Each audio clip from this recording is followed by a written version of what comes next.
오늘 우리에게 주시는 하나님의 말씀은 디모데전서 2장 1절로 8절 말씀입니다. 그러므로 내가 첫째로 권하노니 모든 사람을 위하여 간구와 기도와 도고와 감사를 하되 임금들과 높은 지위에 있는 모든 사람을 위하여 하라. 이는 우리가 모든 경건과 단정함으로 고요하고 평안한 생활을 하려 함이라. 이것이 우리 구주 하나님 앞에 선하고 받으실 만한 것이니 하나님은 모든 사람이 구원을 받으며 진리를 아는 데 이르기를 원하시느니라. 하나님은 한 분이시요 또 하나님과 사람 사이의 중보자도 한 분이시니 곧 사람이신 그리스도 예수라. 그가 모든 사람을 위하여 자기를 대속물로 주셨으니 기약이 이르러 주신 증거니라. 이를 위하여 내가 전파하는 자와 사도로 세움을 입은 것은 참말이요 거짓말이 아니니 믿음과 진리 안에서 내가 이방인의 스승이 되었노라. 그러므로 각처에서 남자들이 분노와 다툼이 없이 거룩한 손을 들어 기도하기를 원하노라. 아멘.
구월을 맞이했습니다. 이번 달 여러분 삶 속에 정말 놀라운 복이 임하는 달이 되기를 주의 이름으로 축복합니다.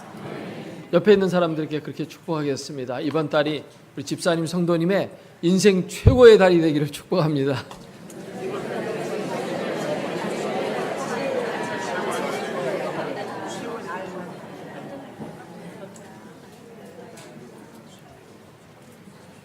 어느 교회가 일을 하는데 재정이 필요했습니다. 그래서 교회를 사랑하는 한 집사님이 자기가 전도해온 초신자에게 우리가 교회를 위해서 헌금을 좀 하자 이렇게 얘기를 했습니다. 그랬더니만 그 초신자가 집사님에게 말했습니다. 교회가 뭔가를 풍성하게 공급해 주지는 않고 오히려 뭔가 부족한 것이 너무 많이 있네요.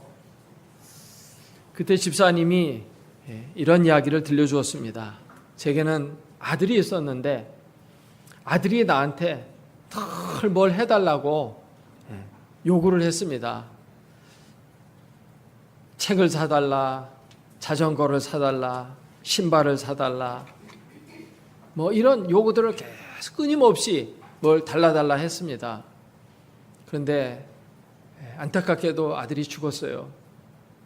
그때부터는 뭘 사달라는 말을 하지 않더군요. 교회도 마찬가지입니다. 죽은 교회는 뭔가를 이렇게 요구하지 않아요. 그러나 살아있는 교회는 뭔가를 우리에게 하도록 요구하십니다. 우리가 교회에 나오면서 하나님으로부터 은혜만 받을 것이 아니라 이 주님의 몸된 교회가 하나님의 일을 하는데 필요한 것을 공급하라고 우리를 구원하시고 이곳에 심어주신 줄로 믿습니다. 그 일을 잘 감당해야 돼요. 우리 교회가 이제 재건축하게 되는데 우리 현재 교회보다 대략 설계가 한 2배 크기, 모든 게 다 하여튼 본당도 2배, 하여튼 교육관도 2배, 주차장도 2배, 대략 그 정도 크기로 짓게 됐어요.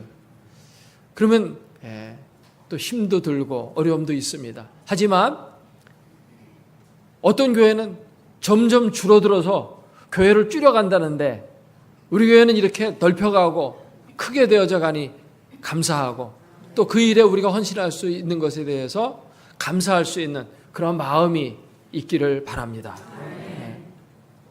이 땅의 교회는 왜 필요할까요?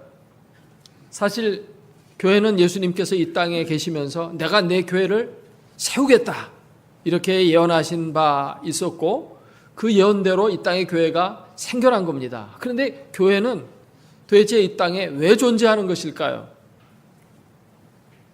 예수님이 이 땅에 오셨을 때 우리에게 가르쳐 주신 가장 중요한 교훈, 예수님이 가르쳐 주신 말씀의 핵심은 하나님의 나라였습니다.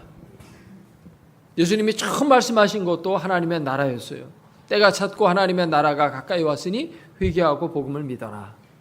그리고 예수님이 가르쳐 주신 모든 비밀이 전부 하나님 나라의 비밀이었어요. 마치 하나님의 나라는 이것과 같으니 저것과 같으니 하면서 많은 비유를 통해서 하나님 나라의 비밀을 풀어주셨어요. 그리고 하나님의 나라의 백성들은 이렇게 살아야 된다 하면서 산상수훈에서 하나님 나라의 윤리를 알려주시기도 했습니다. 또 하나님의 나라에는 이런 일들이 벌어진다. 소경이 눈을 뜬다. 안진뱅이가 일어선다. 그러면서 병자들을 고쳐주시고 치유하시고 회복하시고 많은 기적을 베풀어 주셨어요. 예수님의 첫 번째 기적은 물로 포도주를 만들어낸 기적이었거든요.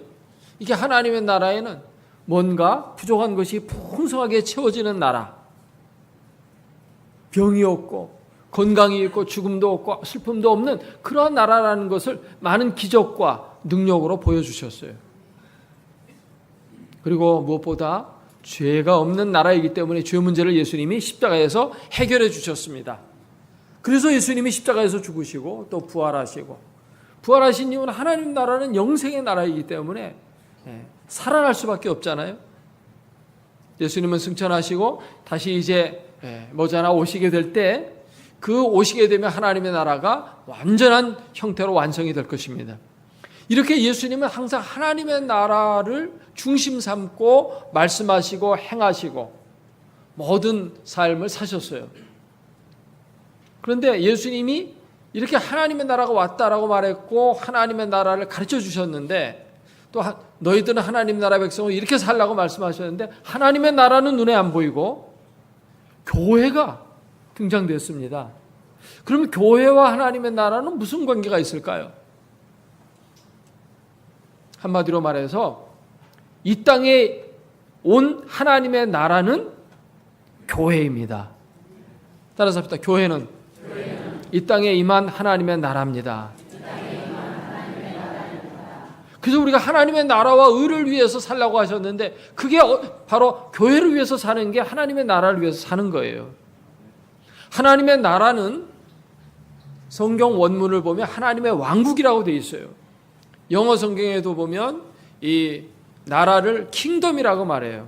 주기도문 할 때도 나라가 임하시오며 할 때 나라가 Your kingdom come, 당신의 왕국이 임하기를 기도합니다. 이렇게 우리가 주기도문에서 늘 기도하잖아요. 근데 하나님의 나라는 그냥 나라가 아니고 왕국이다 이거죠. 이것은 왕국이 가지고 있는 특성을 우리에게 이제 이해하게끔 우리를 이끄는데요.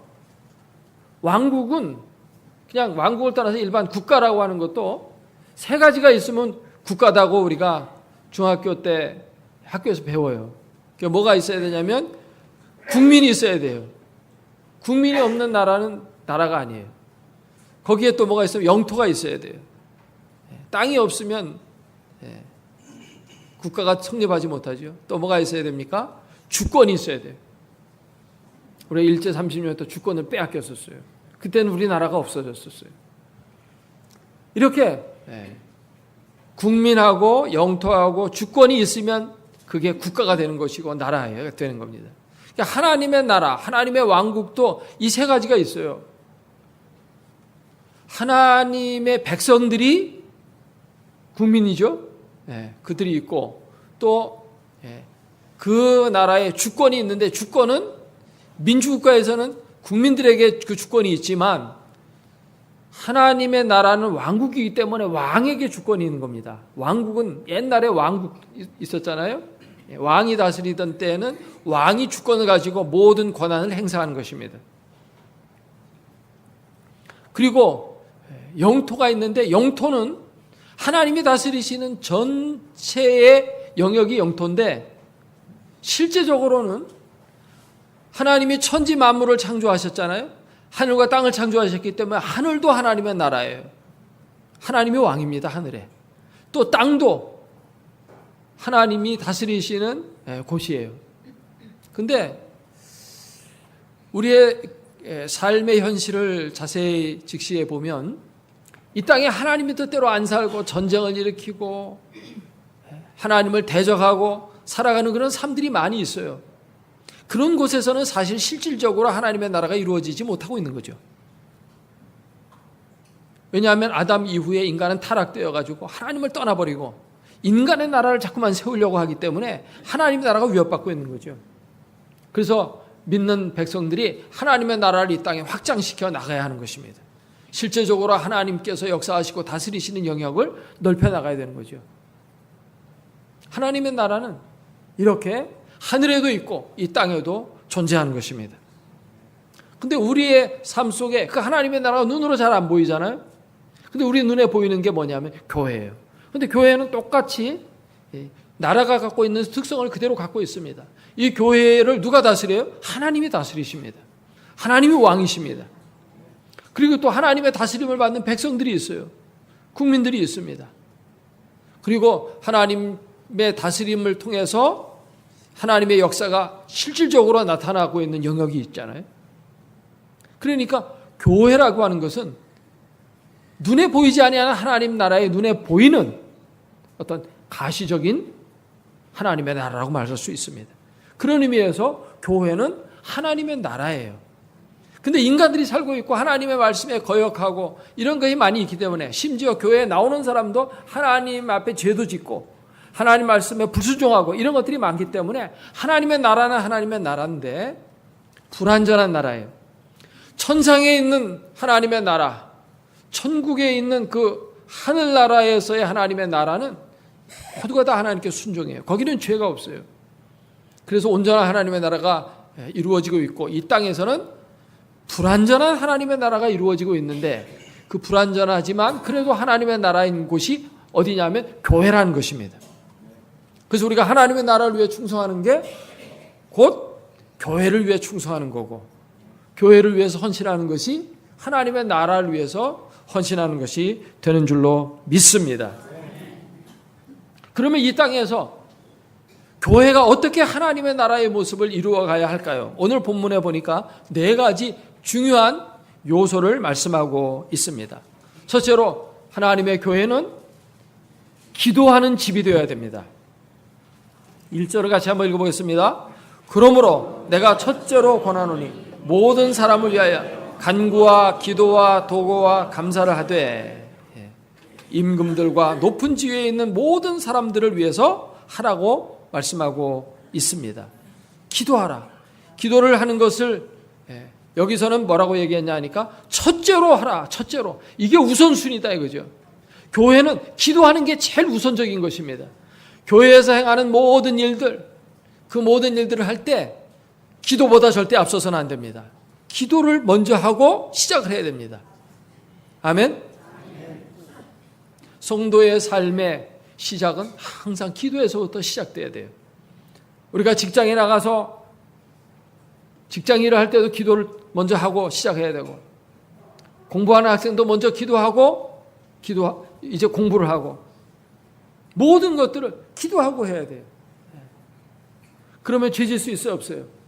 자, 죄 지어야 되는데 이제 기도부터 하고 죄 짓자, 이런 사람 있어요? 항상 하나님이 기뻐하시는 뜻을 따라서 살게 되어 있어요.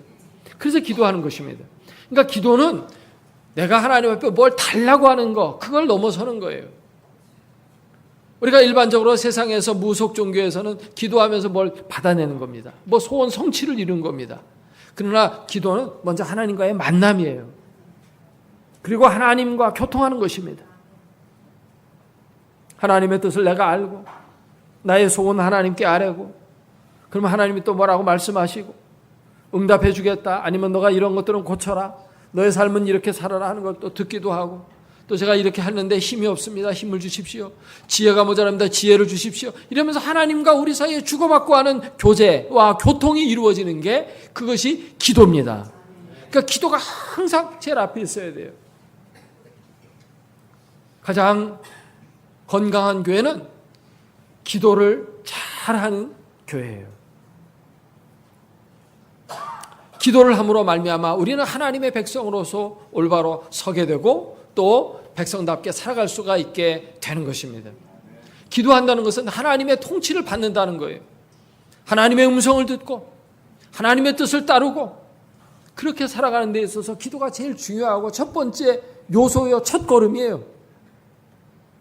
기도하지 않으면서 우리가 하나님의 뜻을 이 땅에 이루어갈 수가 없고 하나님의 통치를 받을 수가 없어요. 하나님의 나라가 하나님의 통치거든요. 그 하나님의 통치를 받기 위해서는 우리가 먼저 기도해야 된다는 것입니다. 근데 이 교회라는 것은 사실 믿는 성도들이 교회예요. 우리가 교회예요. 우리가 교회다운 교회가 되려면 어떻게 됩니까? 하나님 앞에 기도해야 된다는 것입니다. 내가 구원받은 하나님 백성인지 아닌지를 어떻게 확인할 수 있냐면 내가 기도하는 사람인가 아닌가를 확인해 보면 돼요. 기도 안 하고 그냥 내 멋대로 내가 하고 싶은 대로 살아간다면 하나님과 무관한 삶을 살아가는 것이고 하나님 통치를 안 받는 것이고 하나님이 그의 삶의 왕이 아니에요. 그의 삶 속에는 하나님의 나라가 이루어지지 않습니다. 그렇기 때문에 누구를 볼 때든지 저 사람이 기도하는 사람인가 아닌가 이거 보면 저 사람 구원받은 백성이다 아니다를 알 수가 있는 것입니다. 우리 교회는 기도를 많이 하는 그러한 교회가 되기를 바랍니다. 이사야 56장 7절 말씀에 보면 내 집은 만민이 기도하는 집이라고 했습니다. 몇몇 사람만 기도하는 게 아니에요. 근데 교회에 이렇게 돌아가는 상황을 살펴보면 기도하는 사람은 다 기도하는데 기도 안 하는 사람은 기도 안 해요. 그렇게 살면 안 됩니다. 만민이 기도하라는 말은 모두가 기도해야 된다는 거예요. 성경 원문은 그런 의미를 갖고 있는 거예요. 성도라면 모두가 다 기도해야 된다. 그래야 그가 교회고 그의 삶 속에 하나님의 나라가 이루어진다는 것입니다. 할렐루야. 두 번째로 교회는 어떤 모습을 가져야 되느냐. 여기 4절 말씀을 같이 읽어보겠습니다. 하나님은 모든 사람이 구원을 받으며 진리를 아는 데 이르기를 원하시느니라. 사람이 지옥 가려면 뭘 해야 지옥 갈까요? 죄를 지으면 지옥 가죠. 근데 죄를 안 지어도 지옥 갑니다. 왜요? 이미 죄인이기 때문에. 아담과 하와 안에서 우리는 이미 죄인이 되었어요. 성경은 이렇게 말합니다. 아담 안에서 모든 사람이 죽은 것 같이 그리스도 안에서 모든 사람이 삶을 얻으리라. 아담 안에서 모든 사람이 죽은 것 같이, 죽었다고 이렇게 말해요. 허물과 죄로 너희는 이미 죽어 있다라고 말하고 있습니다. 우리가 죽어야 죽는 게 아니고 벌써 죽어 있어요. 그러니까 사람이 물에 빠지면 죽잖아요. 그럼 물에 빠져야 죽는 게 아니라 벌써 물에 빠졌다니까요. 그러니까 그 다음 단계는 뭡니까? 건져내야 되는 것입니다. 구원을 받아야 되는 것입니다. 지옥에 안 떨어지기 위해서 구원을 받아야 되는 것인데 하나님은 뭐 하기를 원하신다? 모든 사람이 구원을 받기를 원하신다 이렇게 말하고 있어요. 그러므로 교회가 해야 될 일이 뭐겠어요? 교회는 구조선이 되어야 된다는 것입니다. 죽어가는 영혼들을 살려내는 구조선이 되어야 교회다운 교회가 되는 것입니다. 내가 하나님의 교회라면 무슨 일을 해야 돼요? 영혼을 살리는 일을 해야 됩니다. 다른 말로 전도하는 일을 해야 된다는 것입니다. 예수님이 이 땅에 왜 오셨어요? 죽어가는 자들을 구원하기 위해서 오셨어요. 오늘 말씀을 보면 예수님이 모든 사람을 위하여 자기를 대속물로 주셨다고 이렇게 말하고 있어요. 우리를 구원하기 위해서 속죄의 제물이 되어 주신 것입니다. 예수님이 자신의 목숨을 영혼 구원을 위해서 바치셨다면 우리가 예수님을 믿는 예수님의 백성으로서 마땅히 우리가 잃어버린 영혼들을 구원하는 일을 최선을 다해서 해야 되겠죠. 예수님처럼 죽기까지도 해야 돼요. 사실은 지사 충성하며 영혼 구원을 위해서 힘써야 할 줄로 믿습니다. 그저 교회에 와서 물질적인 복이나 받으려고 하는 그런 생각을 좀 넘어서야 됩니다. 나도 예수님처럼 잃어버린 영혼에 초점을 맞추고 살아야지. 하나님은 모든 사람이 구원받기를 원하신다고 하는데 내가 그렇게 살아야지. 그건 하나님 사정이고 난 내 사정은 따로 있습니다 하고 내 어떤 이익의 몫을 챙기는 데만 관심을 가져서는 이거 온전한 하나님의 백성이 아닌 거죠.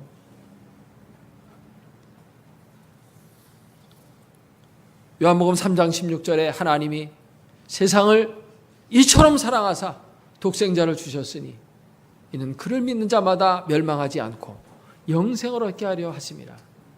하나님이 얼마나 세상을 사랑하셨으면 독생자도 아낌없이 내어주셨을까요? 그렇게 자식을 죽음에 내어주기까지 영혼 구원을 간절히 소망하신다는 것입니다. 이 소망이 또한 우리의 소망이 될 수 있기를 주의 이름으로 축원합니다. 근데 우리가 구원받는 데 있어서 전해야 될 자가 누구냐면 예수 그리스도예요. 하나님이 물에 빠진 자에게 건져내기 위해서 던져준 구명의 밧줄이 뭐냐 하면 그게 예수 그리스도예요.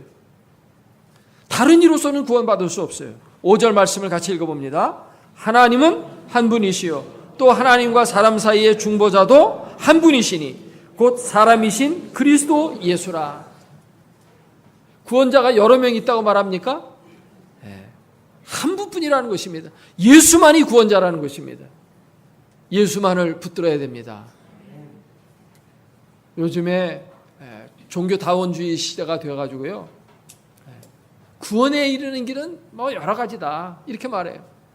백두산에 올라가려면 백두산 천지를 구경하기 위해서 중국 쪽으로 올라가도 되고 북한에서 올라가도 되고 뭐 여러 갈래 올라가는 길이 있어요. 그러나 올라가 보면 다 백두산의 천지를 다 구경할 수 있다. 이것처럼 구원을 만나기 위해서는 올라가는 길은 여기에다 부처 믿어도 되고 뭐 알라를 믿어도 되고 예수님 믿어도 되고 다 이렇게 된다 이렇게 말하는 사람들이 있어요. 그러나 성경이 뭐라고 말합니까? 다른 이로서는 구원을 받을 수 없나니 천하 인간의 구원 얻을 만한 다른 이름을 주신 일이 없다고 말하고 있습니다. 오직 예수 그리스도. 중보자가 한 분이라고 그랬어요. 예수님을 믿고 또 예수님을 증거하는 우리 모두가 되어야 할 줄로 믿습니다. 세 번째로 교회는 진리를 가르치는 학교가 되어야 됩니다. 여기 4절 하반부에 보니까 하나님은 모든 사람이 진리를 아는 데 이르기를 원하신다고 했어요. 진리를 배워야 돼요. 우리 3장 15절 말씀을 같이 한번 읽어보도록 하겠습니다. 3장 15절입니다. 만일 내가 지체하면 너로 하여금 하나님의 집에서 어떻게 행하여야 할지를 알게 하려 함이니 이 집은 살아계신 하나님의 교회요 진리의 기둥과 터니라. 이 집은 하나님의 교회예요. 교회라는 말은 한문으로 가르칠 교자, 모일 회자를 씁니다. 가르침이 있는 곳이에요. 가르침이 있다는 것은 거기에서 배운다는 것이고 또는 내가 가르치든지 그렇게 하면 그것이 배움의 학교 배움터가 되는 거죠. 그러니까 내가 교회다라고 하면 진리의 말씀을 자꾸만 배우는 자세를 잃지 않아야 돼요. 끝없이 배워야 돼요. 내가 많이 알고 있다. 그러면 어떻게 됩니까? 모르는 사람에게 가르쳐줘야 돼요. 가르칠 교자 교회예요. 가르쳐주든지 배우든지 둘 중에 하나 해야 됩니다. 배우지도 않고 가르치지도 않고 그냥 나는 무조건 믿습니다. 이런 식으로 해서는 안 되는 것이죠. 하나님은 진리를 알기를 원하신다고 했습니다. 따라서 하겠습니다. 나는 배우든지 가르치든지 둘 중에 하나 꼭 하겠습니다. 그래야 교회예요. 말만 교회이지 전혀 가르침과는 무관하게 그렇게 살아서는 안 된다고 하는 사실입니다. 특별히 우리 다음 세대들 눈물의 기도를 흘리면서 그들에게 하나님의 말씀과 진리로 잘 교육해야 돼요. 이게 정말 중요합니다. 교회가 지금 한국계 전체가 다 동일하게 어려움을 겪고 있는데 그게 뭐냐면 주일학교가 지금 점점 죽어가고 있다는 것입니다. 주일학교가 죽으면 교회의 미래가 죽는 것입니다. 오늘은 잘 살고 있지만 주일학교가 죽어보면 교회의 내일은 정말 힘들어지는 것이죠. 빈약해지는 것입니다. 우리 교회가 점점 더 크게 뻗어나가기 위해서는 다음 세대 주일학교를 특별히 살려야 됩니다. 이거 관심을 많이 기울여야 됩니다. 지금 현 상태로는 이제 30년이 지나고 나면 교회가 줄어들게 될 것입니다. 우리 교회뿐만 아니라 다른 교회도 이런 상태로 나가면 교회는 줄어들어요. 그래서 주일학교 교육을 위해서 여러분 눈물을 많이 흘리며 기도해 줘야 됩니다. 그리고 재정도 더 많이 써야 돼요. 우리 교회가 재건축이 완성이 되면 건축 적립금을 빼가지고 이제는 주일학교에 좀 많이 투자를 하려고 그래요. 그래서 다음 세대를 더 효과적으로 무조건 돈만 많이 준다고 해서 교육이 잘 되는 건 아니지만 필요한 재정 충분히 공급할 수 있는 그런 방향으로 좀 자꾸만 가려고 마음으로는 계획하고 있어요. 아무리 우리가 신앙생활 잘한다 할지라도 다음 세대를 잃어버리면 우리의 신앙생활은 절반 이상이 실패한 거라고 해도 과언이 아닙니다. 주님 앞에 섰을 때 또 다음 세대 어떻게 구하느냐 그러면 우리는 할 말이 없어질 겁니다. 그 다음에 교회의 네 번째 중요한 특징은 뭐냐면은 8절 말씀인데요. 같이 한번 읽어보겠습니다. 그러므로 각처에서 남자들이 분노와 다툼이 없이 거룩한 손을 들어 기도하기를 원하노라. 여기 보니까 교회에 다툼과 분노가 있으면 안 된다고 말하고 있어요. 그럼 뭐가 있어야 될까요? 사랑이 있어야 되고 이해가 있어야 되고 서로 간에 아껴주는 협조가 있어야 됩니다. 이게 바로 교회의 중요한 모습입니다.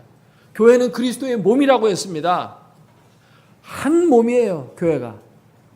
각 몸의 지체들은 서로가 서로를 위해서 존재합니다. 눈과 코와 입과 손과 발이 서로를 위해서 존재하는 거예요. 서로를 위해서 존재할 때 모두가 기뻐해지는 거예요. 사랑으로 하나가 되어야 되는 것이 교회의 건강한 모습이라고 이렇게 말할 수가 있습니다. 여러분이 정말 하나님의 교회라면 나 혼자만 잘 먹고 잘 사는 거기에 목적을 둬서는 안 됩니다. 다른 형제들을 돌아볼 줄 알아야 돼요. 심지어 그 사랑은 이제 아직까지도 전도되지 않았지만 장차 다 주님 앞으로 돌아와야 될 세상을 향해서까지 그 사랑은 계속해서 뻗어져 나가야 되는 것입니다. 할렐루야. 아멘. 교회는 한마디로 따라서 하겠습니다. 교회는 사랑이어야 한다. 사랑이 없으면 교회가 아니에요. 안고 없는 찐빵은 찐빵이 아니듯이 사랑이 없는 교회는 교회가 아니에요. 예수 그리스도의 십자가는 한마디로 사랑입니다. 십자가가 없으면 교회가 아니에요. 여러분 사랑하십니까? 사랑은 받기만 하는 게 아니고 주어야 돼요. 근데 놀라운 거는 받을 때도 행복하지만 사랑을 줄 때 더 행복하다는 사실입니다. 네. 이거를 여러분 생각해 보세요. 자식을 키울 때 자식이 어렸을 때 갓난할 때 맨 뭐 주면 먹기만 하고 받아 먹기만 하고 아프면 그냥 징징거려서 병원에 데려가야 되고 그런데도요 자식을 키우는 게 부모에게는 기쁨이에요. 행복한 거예요. 자식은 사랑을 받으면서 크기 때문에 부모의 사랑에 대해서 기뻐하지만 부모는 자식보다 더 기뻐하는 거예요. 자식이 부모를 기뻐하는 것보다. 할렐루야. 이게 사랑의 비밀입니다. 그거를 주님이 우리에게 알려주셨어요. 사랑의 공동체로 이 땅에 존재해야 되는 것이 바로 교회인 줄로 믿습니다. 그래서 이 교회는 이 네 가지 특징을 가져야 되는 것입니다. 기도가 있어야 돼요. 전도가 있어야 됩니다. 교육이 있어야 됩니다. 사랑이 있어야 됩니다. 이것이 있게 되어지면 그 교회는 건강한 교회가 되는 것이고 이 땅에서 하나님의 나라의 모습을 사람들에게 나타내 보여주는 것이고 이 땅에 임한 건강한 하나님의 나라가 되는 것입니다.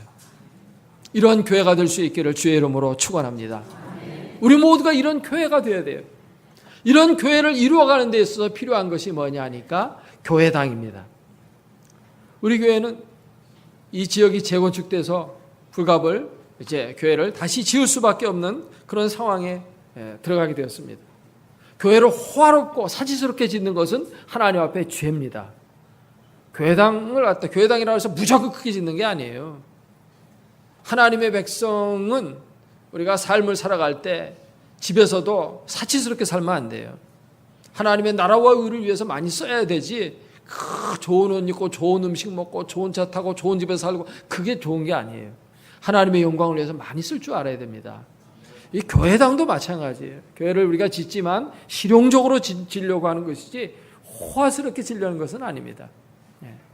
우리 다음 세대들이 교육하기에 적합한 최적의 교육관을 만들려고 하는 것이고 또 몸이 불편한 다리 불편한 우리 노약자 어린들이 올라오기에 편리한 엘리베이터를 설치하려고 하는 거 그런 것이지. 그래서 기쁨으로 하나님 앞에 나와서 예배하는 기쁨의 터전이 되도록 만들려는 것이지 그것이 바로 교회 건축의 목적인 것입니다. 결론적으로 말해서 우리가 교회를 위해서 헌신하는 것은 하나님의 나라를 위한 헌신이다. 너희는 먼저 하나님의 나라와 의를 구하라고 했거든요. 다른 어떤 것보다. 그러므로 교회를 위해서 우리가 헌신하고 믿음으로 사는 것이 중요합니다. 미국의 청교도들은 유럽에서 신앙의 자유를 찾아 미국에 도착했을 때 제일 먼저 그러므로 교회를 세웠던 것입니다. 근데 하나님께서는 그 미국을 크게 복을 주셨어요. 이 땅에 잘 살고 있는 사람들 이렇게 보세요. 크리스찬들이 굉장히 많습니다. 예수님을 믿고 복음을 받아들인 사람들이 대개가 다 잘 됐고 정치, 경제, 사회 전 영역에서 큰 힘을 발휘하고 있잖아요. 이게 하나님이 하나님의 나라를 위해 사는 자들이 이렇게 복을 주십니다.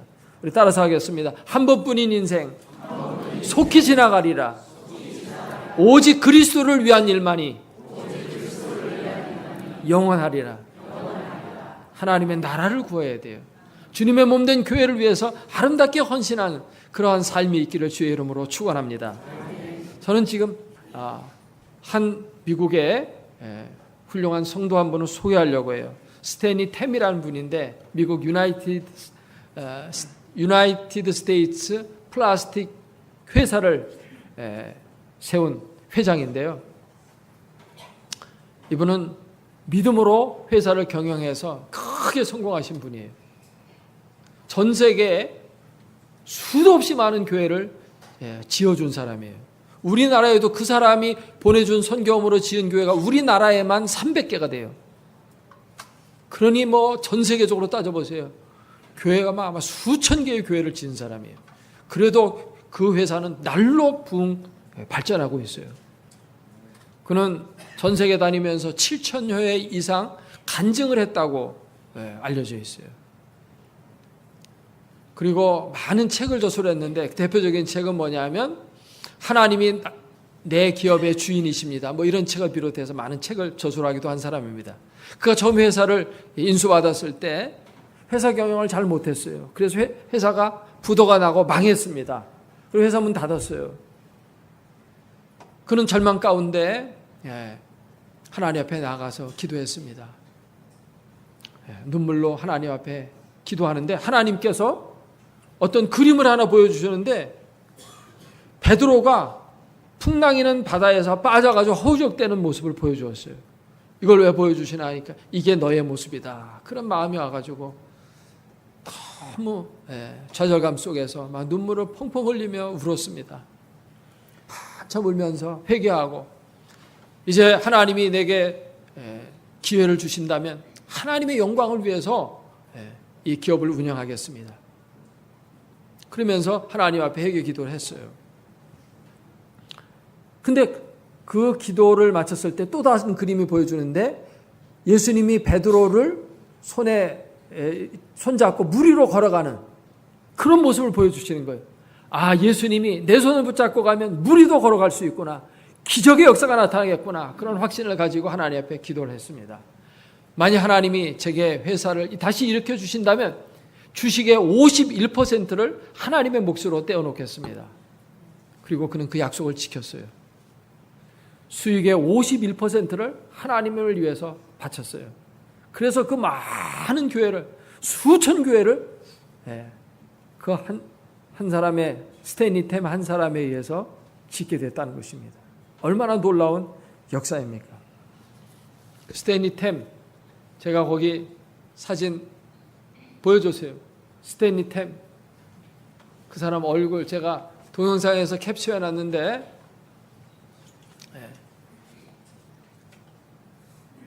정말 하나님 앞에 귀하게 쓰임받는 하나님의 일꾼이 아닐 수 없습니다. 그는 자기가 이제 살 날이 얼마 안 남았기 때문에 유언장에다가 이 회사의 정신을 계승해 가라고 51%는 하나님의 몫으로 바치라고 했고 아예 그 회사 정관에다 그걸 딱 아예 기록해 놨어요. 그리고 그 회사에 들어가면 회사 간판도 있지만 간판보다 더 큰 간판이 서 있는데 거기에는 Jesus is the answer. 예수님이 해답이십니다. 라고 딱 간판이 써 있어요. 사랑하는 여러분, 하나님의 나라와 의를 위해 구하면 정말 하나님의 나라와 의도 없고 하나님이 더해 주시되 더 풍성하게 더해 주신 역사가 있습니다. 이 땅에 임한 하나님의 나라인 교회를 위해서 한번 헌신해 보시기 바랍니다. 그러면 하나님께서 반드시 여러분에게 승리하는 삶을 주실 줄로 확신합니다. 기도하겠습니다. 오늘 주신 말씀 생각하며 통성으로 같이 기도합니다.